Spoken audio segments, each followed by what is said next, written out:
from stopping certain types of ads. So people are saying Firefox might be a better option. Big guy crushes the little guy. Yeah. We are, by the way, I'm thinking we're made our way over to YouTube. Yeah, it says live on YouTube on my screen. Cool. So I'm going to continue to putz around in the background here until my version pops up and I get to quiet it down so it's not going to echo on us. But we're close. Welcome back to the Resurrecting Civility podcast. John Rose, John Loughran, Tom Loughran, here to make a different version of a lot of mistakes. So what have you guys been thinking about?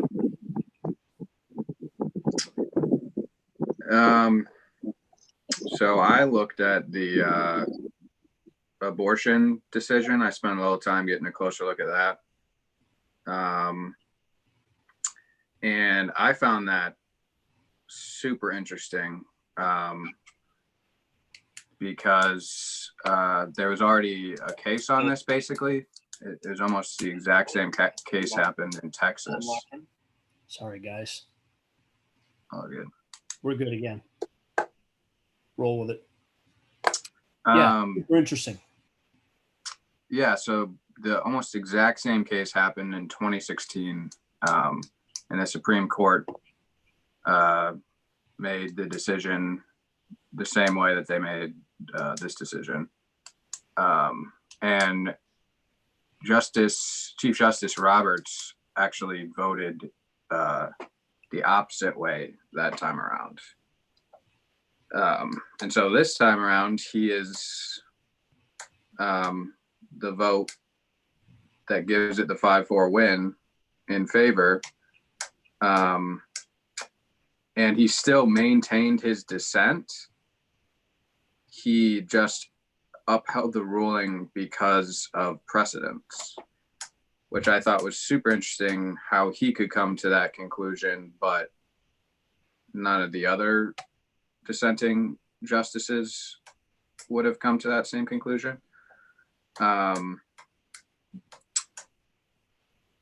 then, there's quite a few interesting dissenting opinions. I don't find the argument or the dissenting or the case that Texas and Louisiana were trying to make particularly strong, in my opinion. The case was basically to run an abortion center, you would need admission privileges at a nearby hospital. And I think I try to find some data on how dangerous it actually was, like how many women actually have serious medical procedures or need to be rushed to the hospital. And I actually was not able to find any good data on that. But it does seem to me that unless the data says the opposite, it seems to me that this was mostly just an attempt at shutting down clinics using women's health as a kind of sideshow or excuse. And in the pretext, there we go. That's what I'm looking for. But so I will say I was not able to find any good data on how dangerous it is. And then I think in the Texas decision, or no, maybe I think this was actually in the current Louisiana decision. Justice Alito dissented, and I'll just say a quote, which is, "There's ample evidence in the record showing that admitting admitting privileges help protect the health of women by ensuring physicians who perform abortions meet a higher standard of competence. So he thinks there's ample evidence somewhere. I was not able to find it in my cursory search, but I think that would, for me, that would be an important aspect of the case on whether I think I would side with it or not. Yeah, so I guess I wonder if you guys have any thoughts on that.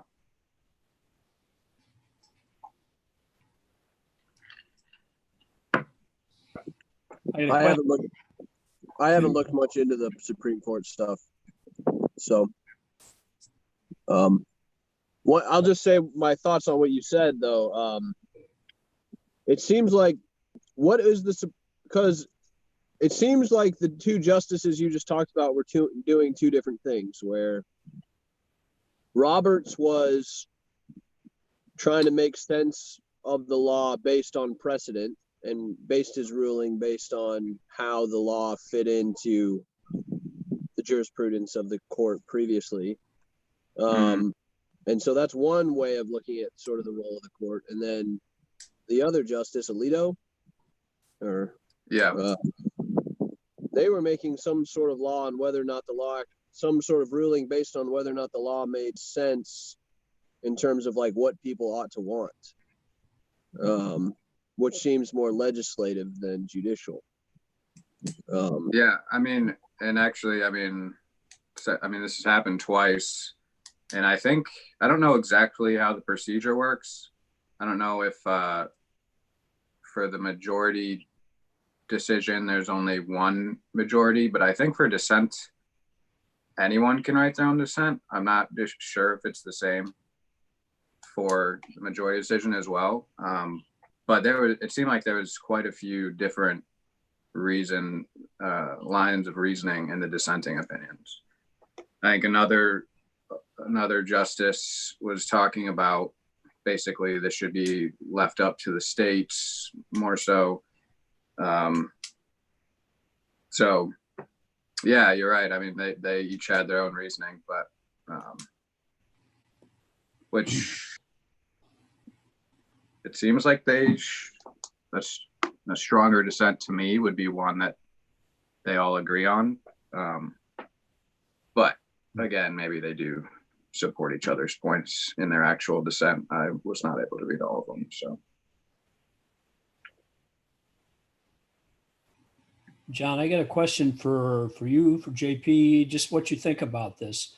Does it matter, or let me back up and start with a supposition. Suppose you believed it to be the case that there was a rational basis for the Louisiana State Legislature to protect women's health by requiring admitting privileges of any physician performing abortions. Suppose you thought there was a rational basis, and it actually was in some degree safer, right, for the mother, for the woman in question. But suppose you further thought that that's not in fact what was motivating the legislature, and that you had some record that was so.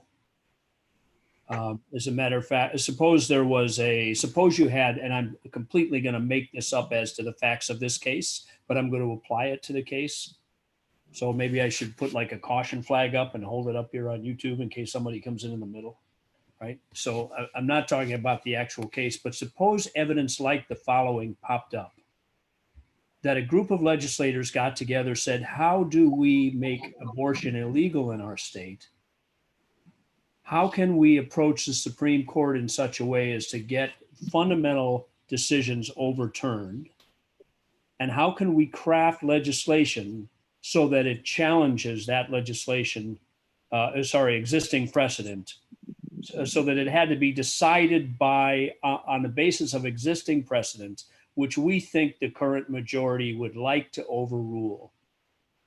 And so that's what they say they're after. And suppose they designed a case in which they're acting prima facie to protect women's health. But in fact, they're trying to drive abortion practice out of the state of Louisiana, and in fact, even out of the nation. And that's what was really motivating them. Would it matter that, how would you find your way through that nest of different motivations, different between a legal basis and the ultimate motive and the real motivation as determined by factual evidence, which I just tried to quickly set up. Again, contrary, I'm not claiming this is true about this case, although I dimly hold thoughts like that in the back of my memory, but dismiss all those thoughts and just make this a theoretical question. Well, I mean, I'm not sure. Let's see. Yeah, I'm not sure how much those sort of motivations shouldn't. I mean, I don't think those motivations should affect the way the court rules. I think the court should rule just based on precedent and their own judgment of the merits of the law, I guess. I don't think they should try to put themselves in the minds or take the motivations of the people proposing the law. I don't know. I mean, it seems to me that it's an important element of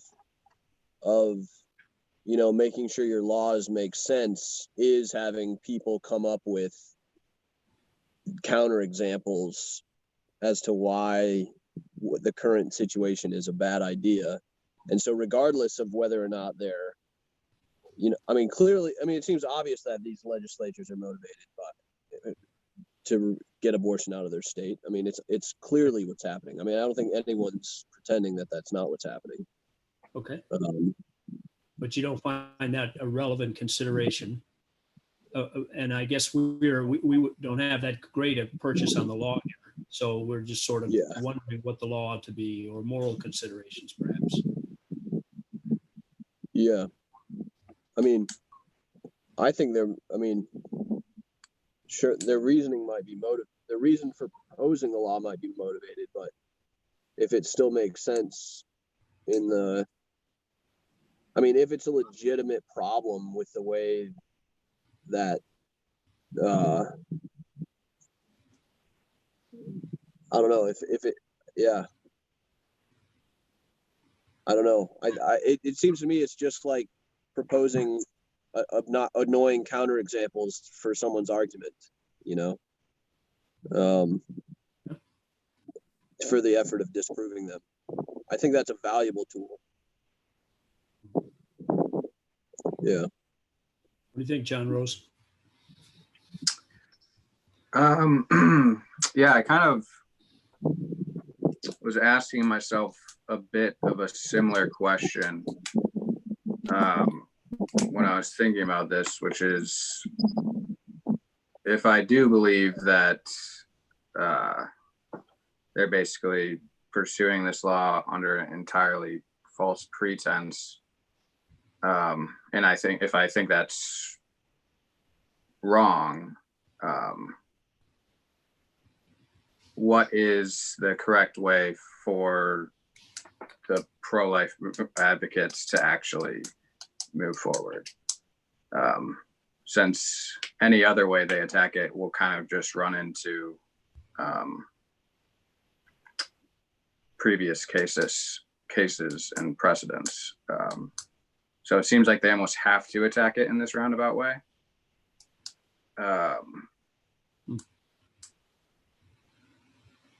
Yeah, so I guess the question I asked myself was, what do I think the right way actually looks like if I don't think this was the right way to attack it? and I didn't really come up with anything, but that was what I came to.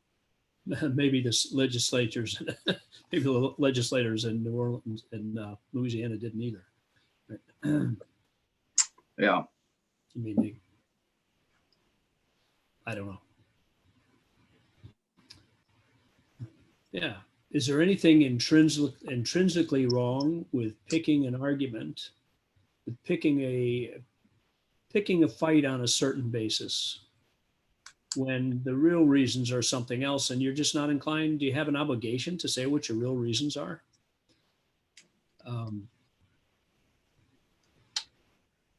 And I mean, I would totally be on board with it. I think if there was actually, they actually had good data on how this would actually significantly protect women better, and lead to better health outcomes. If that existed, then I think this would be a much stronger argument. But I think they kind of just are using it as a placeholder, it seems.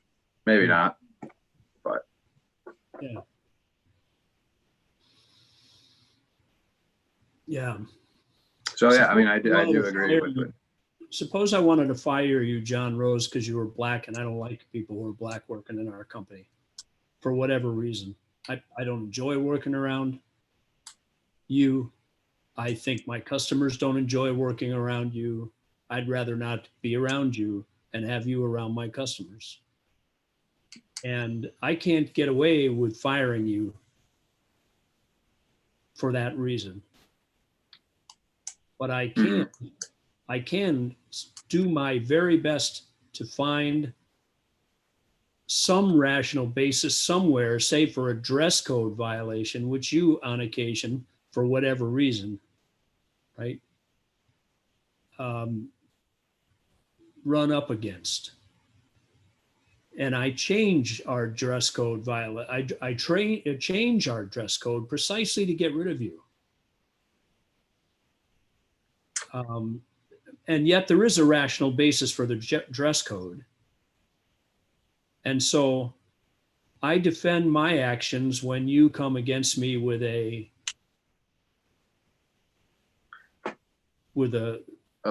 civil rights lawsuit. Yeah. I forget what that particular employment law is. Good thing I'm not a lawyer.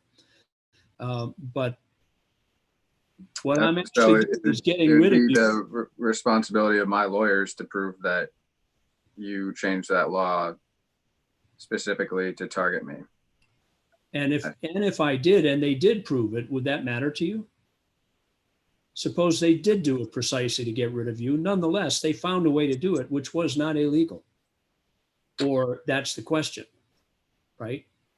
This would have been a legitimate goal to pursue. This is a dress code worth having. There's a safety dimension to it, right? Of course, I didn't pick it for its safety dimension.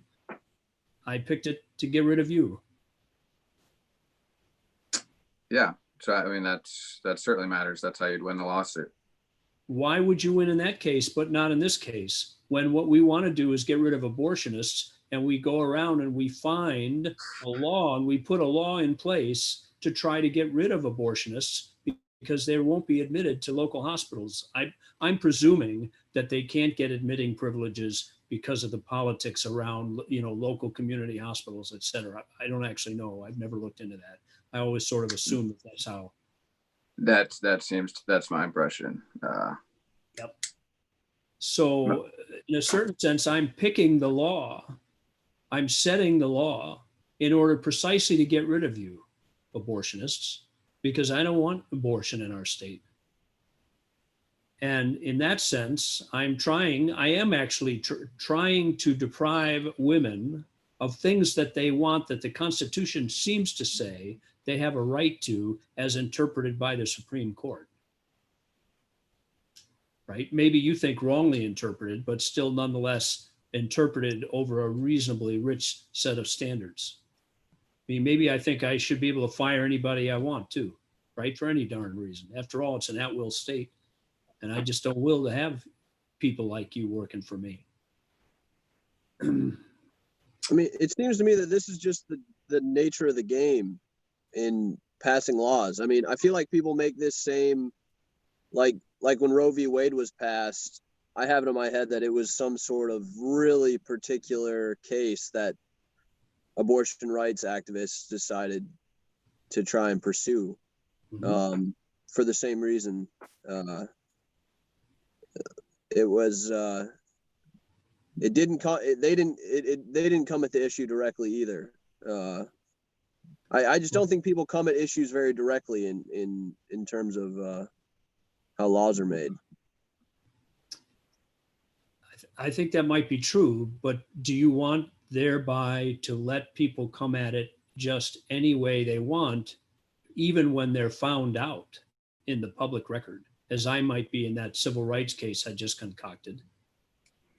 I mean, I think it's fine to have whatever motivations you want, but your actual case, if you're not making the case just based off your motivations, if you're making an actual legal argument, then that's what needs to be strong. I'm not sure you didn't just issue two opinions there, John. Because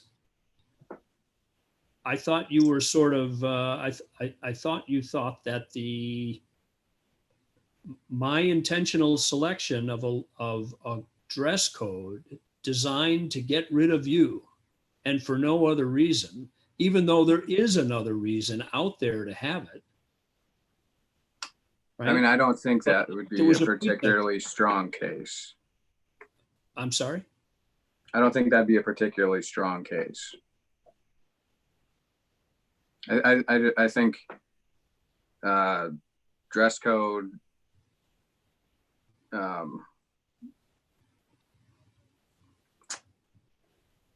yeah, I mean, if you had evidence that someone had other motivations and you were coming up with this secondary argument for actually a different reason, if you could prove that, then that's what would matter.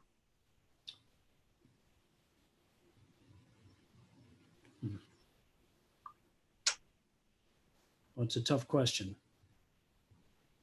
Yeah, so I'm trying to think how this is exactly analogous to the states and abortion providers.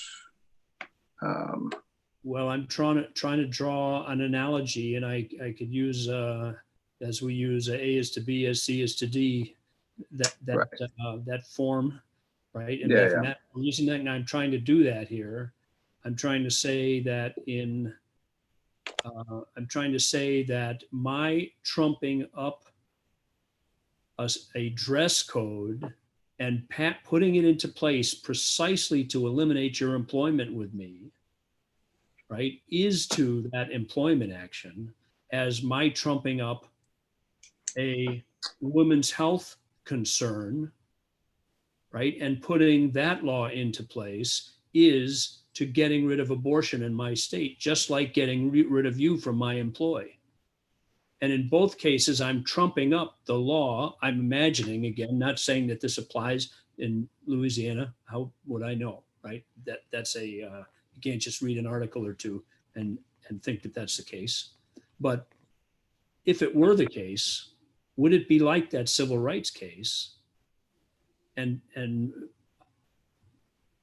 number one, do you think that that's what? So, I mean, I think just both are wrong, basically. My action in both cases is wrong. My action as a legislator in both cases. Yes. Wrong because, I mean, maybe it's wrong because it's wrong for me to discriminate against you, but maybe it's not wrong for me to throw abortion out of my state, at least according to me, and maybe even according to you. Does that matter?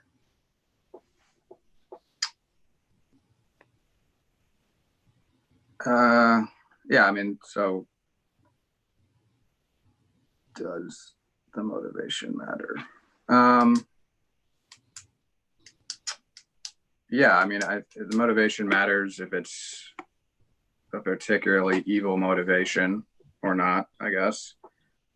But I think it only matters if it's a very evil motivation. I think that's the only time that it would have an impact over whether or not the law was actually strong and made sense. So there's some competing interests here, apparently, in law. And one of them, it sounds like you don't want to let evil legislators get away with crap, right? And if they're particularly identifiably evil in their intent. Yeah, and I mean, I think there is some level of just common sense where you allow common sense into lawmaking. And if someone with really bad intentions is trying to win or make a new law based on a technicality, then I think people would do their best to stop them. Yeah. But I don't think that's the way it should operate typically, I think is what I would say.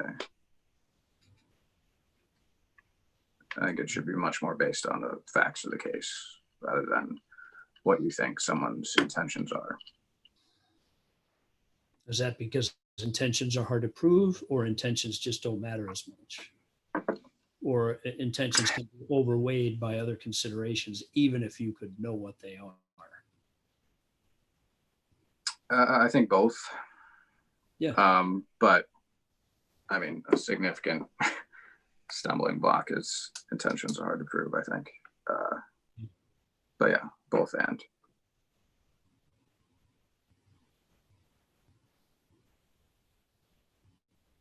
Well, we're down here in the weeds a little bit, but I think it's useful. I didn't mean actually to row the boat to this particular shore, but I think the shore that I've just sort of we've landed on, to really stretch that strange analogy that just popped in my head, right? that particular shore is something like how complicated the law is, how much it's a good idea that we have precedent so you can look at particular cases and see how they've been upheld generally. How have they ruled on similar kinds of matters in the past? And maybe we can learn something from experience, because there are a lot of twists and turns here. We just began to sketch them, but we sketched them enough to see that you can imagine it looking like a hornet's nest just a little bit, or a knotty problem. Better analogy. Do you guys remember reading in Aristotle's Ethics about the virtue of equity? It's in the section of justice, and I don't know why it popped into my head, except I think it is equity is the virtue which judges have to have. It's a particular manifestation, particular sense, maybe better word, of the virtue of justice. And you could imagine that a justice has a kind of virtue, and that virtue is something like excellence in putting your finger down on a kind of mean, a kind of practical, sensible, replicable mean, as all these different conflicting intuitions, conflicting bases, right? Conflicting pulls on our attention. How do you resolve all that stuff? Well, you'd hope you'd have somebody who's really experienced and sees like an expert sees. They've seen all these things before. They have lots of examples that they could point to of how these things have been resolved in the past, and they have a sensible reason why they want to resolve it in this way in this time. And I think that's what Aristotle meant. It's been rather a long time since I read him. It might be, I don't know how long it's been actually. It might be 15 years. But you could see that. And maybe then you're grateful that there's 9 justices on the Supreme Court and that they had distinguished law careers in front of them. And maybe there's no right way to resolve that thing. You know, there's no one right way to hit a baseball. You get all kinds of hitters up there, and you get hitting coaches, etc. But they all got somewhat different swings and different stances, and they adjust them, etc. And yet, if at least those who are good hitters, and they're all pretty good hitters, right? Or they wouldn't be playing professional baseball. They're good hitters compared to you and I. And it's just how good they are with regard to the pitching. But anyway, there's lots of different ways to do it. And so it seems that there's lots of ways to hit these cases also.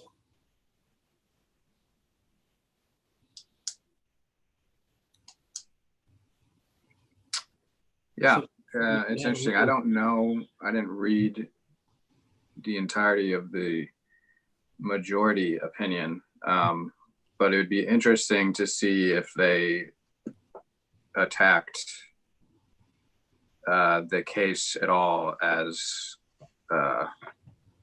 operating under false pretense, or if they just addressed simply the case that this wasn't actually beneficial. And yeah, I mean, I think they must have in some sense. It'd be interesting to see whether or not they said it outright. Yeah.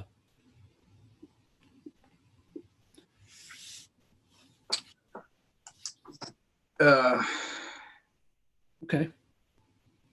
Yeah. Have we pushed that one far enough? If John had anything that he wanted to bring up. Yeah, I've been reading this book called The New Jim Crow by I can't remember her name now, Margaret something, but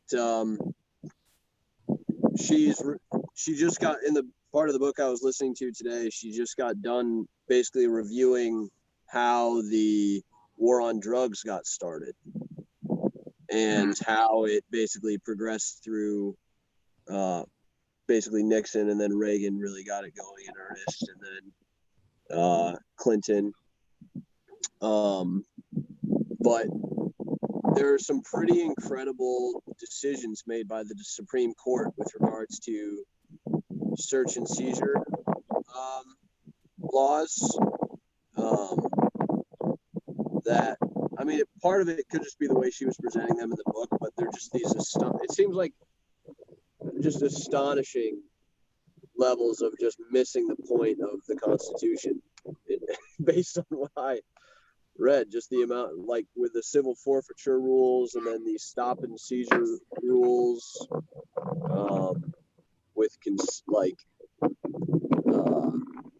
there were just some really surprising rulings made by the Supreme Court that really don't seem to follow common sense in some ways. And I don't know, I've just been, how do we get past those things? Where the Supreme Court makes these rulings that are now part of the record of the Supreme Court. And in retrospect, they just seem absolutely insane. I don't know. Yeah, that's my segue off of that.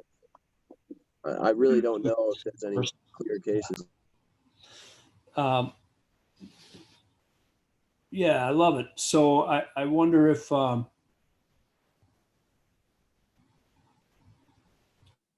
think I see the segue. It isn't just a change of subject.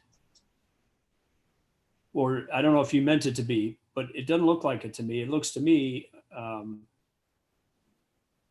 mean, it's tied in a number of different ways. What on earth is going on with those justices is one way in which it ties in, but so also might be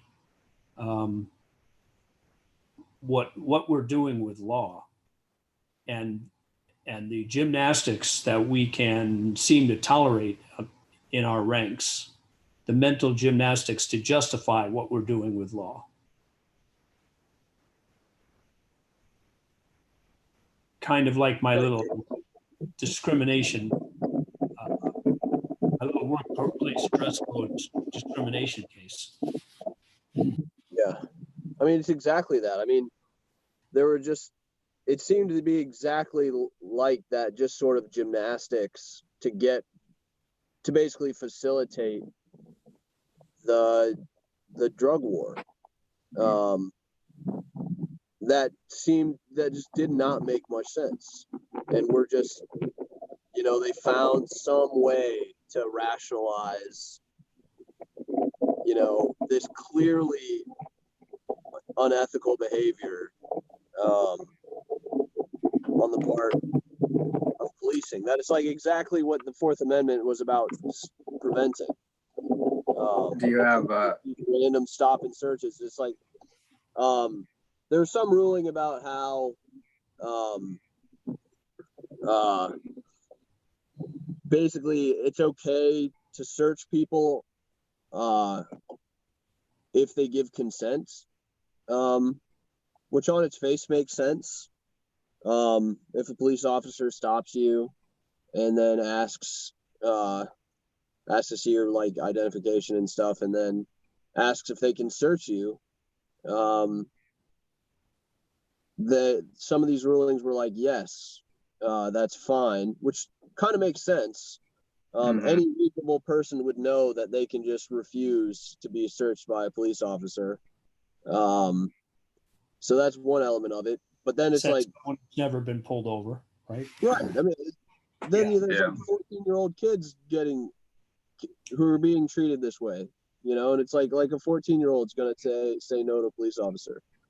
So that's one element of it. But then even if you refuse to be, so there can be absolutely no pretext for stopping someone, right?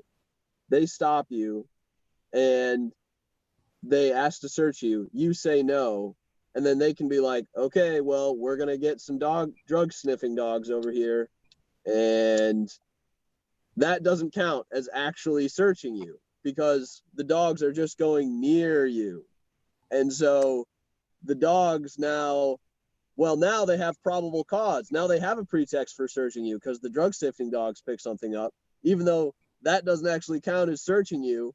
And so now they can search you. And just the threat of that is enough for most people to just allow police to search their vehicles or their person. I did read, I don't know if it was a state, but I did read about some legislation that said you basically don't have to wait for the police to bring drug dogs or bring dogs to search if it's, and I think they do need probable cause or like some reason to pull you over. Yeah, that's certainly my impression. Yeah, they do. I mean, they can kind of say whatever they want, right? I mean, they can be like, you didn't use your turn signal, right? Right. You didn't. Yeah. I mean, it can be any sort of number of bullshit pretext. Fundamentally, it's like, yeah, I don't know. It just seems like that exact thing. Like, how is that not just totally flying in the face of the Fourth Amendment? Just a reasonable reading of it. Like, if anyone read the Fourth Amendment, if any reasonable person read the Fourth Amendment, they'd be like, this is insane. How is that not exactly contrary to the spirit of the law? And it's like, I don't know. It's crazy to me. It's crazy to me. And that's the law. And the Supreme Court ruled on it multiple times. There's like a lot of rulings in a similar vein that basically just kept making it easier for police officers to stop and search people.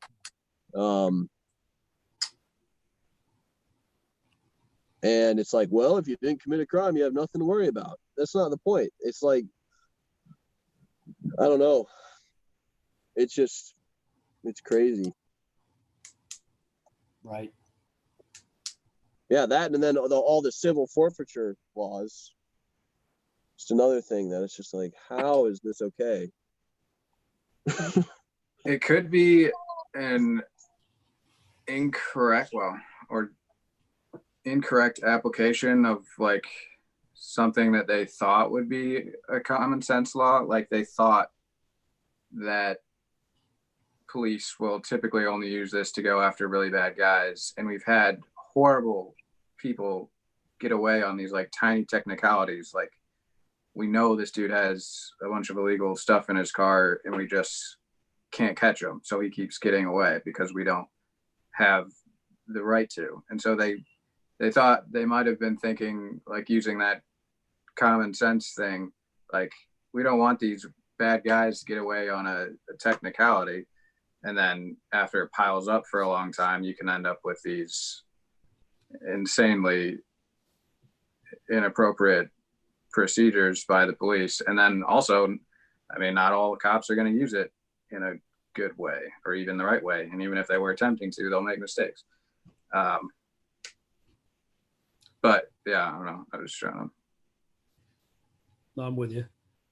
Or frankly, some subset of them give in to corrupt intent with regard to it, which is worse than mistakes. Yeah. Or if it isn't, it's a good question what corrupt intent is. Is having a legitimate law enforcement end, does that justify any means? Or can you know what I mean? You could have a corrupt intent with regard to a law. You can get away with this, and you will, right? And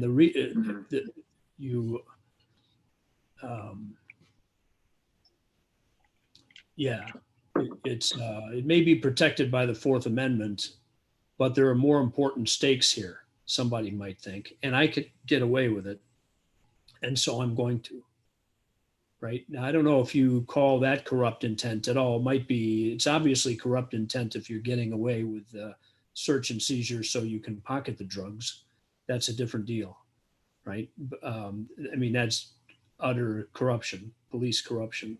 Yeah, well, in this particular case, police forces are incentivized to increase the number of drug arrests, right? Because they get more federal grant money if they have more drug arrests. So the pecuniary interests are to just stop a ton of people. Keep your job, get a raise.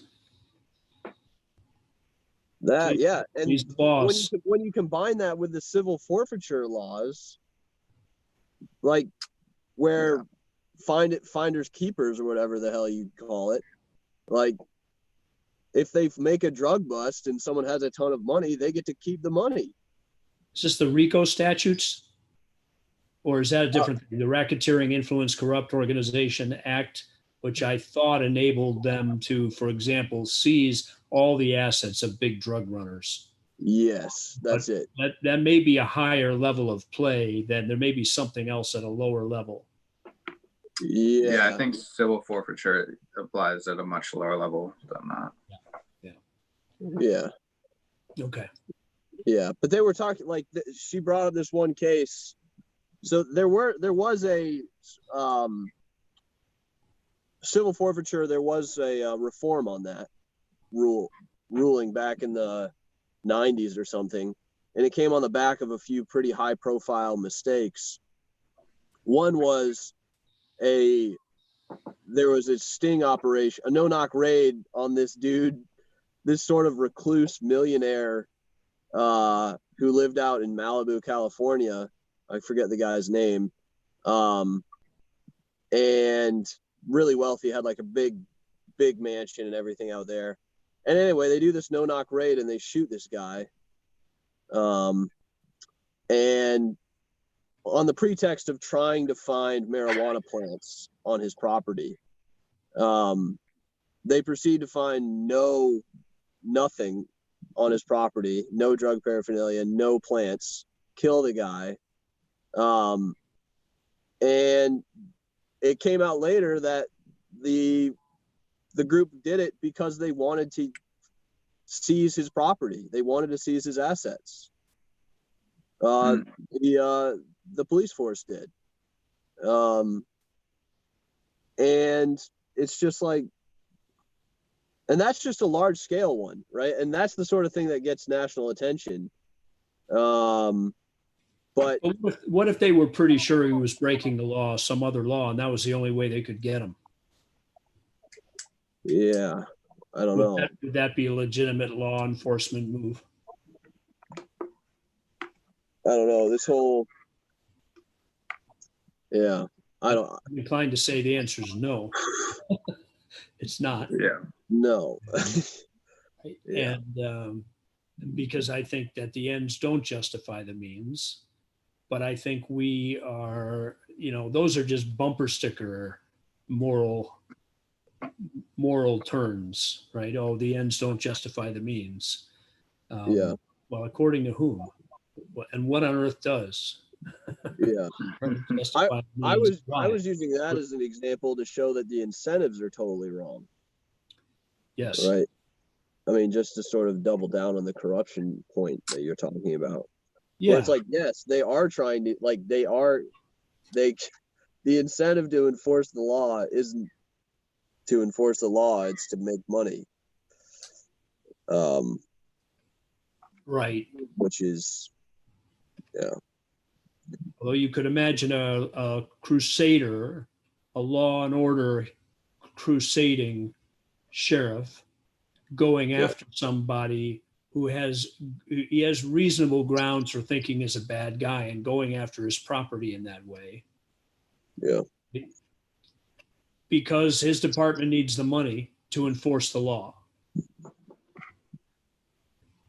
Right. I mean, I'm trying to find an interesting case like that and the balance, because what I was trying to do with your move to corrupt use and corrupt use, corrupt intent, etc., is just to further explore how badly we need to be able to tell the difference between corrupt intent and legitimate intent. We really do need to be able to tell the difference, and we can generate cases in which people really can't tell the difference. We split, we fracture like a Supreme Court, right? On some of these issues.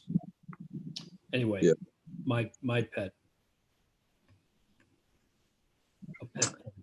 Yeah, I think they got like Al Capone on tax evasion or something, where I think that was just kind of an example of turning something small into this huge investigation because they couldn't catch him any other way.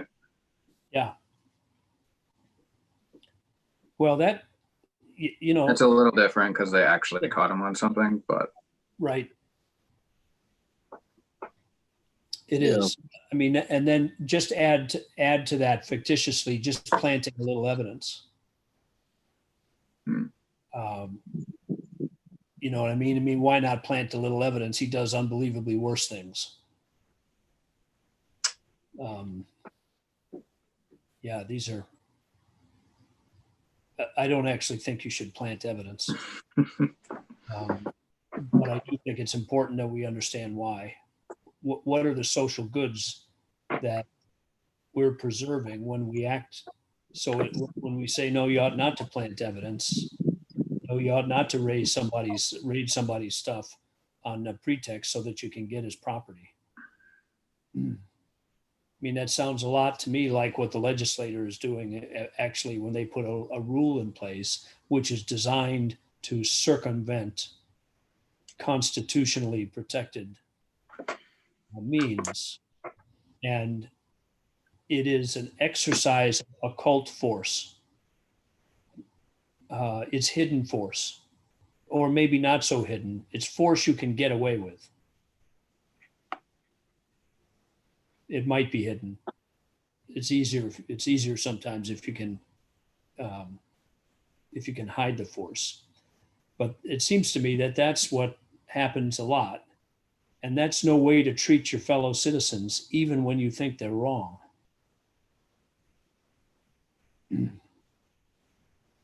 And somehow we've got to come back to that. Yeah. I mean, I think an interesting big example is like the Patriot Act, where it was, I mean, it seems like it hopefully was put in place for the right reasons, but it's allowed a lot of corruption and inappropriate actions by the authorities, and it keeps on getting renewed when it maybe shouldn't. Yeah, so I think there's a lot of interesting motivations behind that one. I agree. We should follow the argument down that road sometime. I hate to do it, but you guys were kind enough to jump on early, and I also threatened to jump off early, and so this is that time. Tonight again, I'm pressed on the other side of the call a little bit, but thanks for good discussion. Yeah. Yeah, it's fun. Interesting. Yep. I'm out of town on Friday, and if it works for you guys, we're gonna push till Monday. Sure. Is that all right? Yep. Okay. Yeah. I'll be flying not this Friday, but next Friday. Okay. But I may be, let me see when I get in.